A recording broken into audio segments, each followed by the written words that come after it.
Yeah, thank you for being part of all this.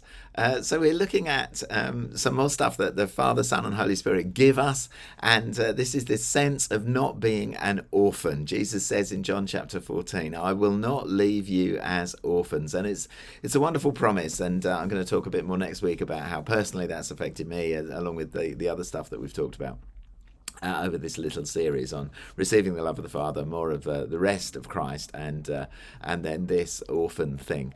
And of course, you can imagine an orphan, can't you? Who maybe a street kid in a poorer country who has no family, no one to look after them, and scared, and yet streetwise, always grabbing, always trying to accumulate, and yet never being able to get anything.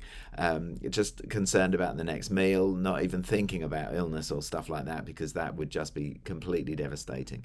And that orphan thing, I believe, went when Jesus was with his disciples. And I tried to pick out some examples of when that happened and how that might have happened. But the disciples just seemed so much more secure when Jesus was around, to the extent that they were doing stuff that they would never have thought possible before. They were healing people. They were taking the good news to the villages. They were just living an exemplary life with Christ that impacted their society. And that would never have been possible if Jesus wasn't with them. And that sense of the presence of God, sense of the presence of Jesus that healed their hearts is ours because of the Holy Spirit. I will send you another comforter, an advocate.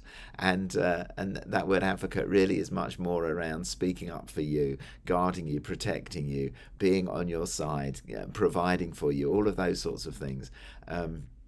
And comforting, which has a rather different meaning.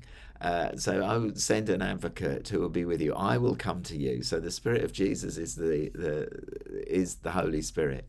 I will come to you, and that I won't leave you as orphans. And so there's an opportunity to just receive more of the Holy Spirit, so that we don't live as orphans, so that we can give appropriately, so that we have this basic security of knowing that we're loved, having a sense of significance because we are important to someone. And I think it would be great to be able to talk about these things and to pray for each other tonight, that we would really live without an orphan heart, without an orphanish behaviour. Have a good time as you talk about this.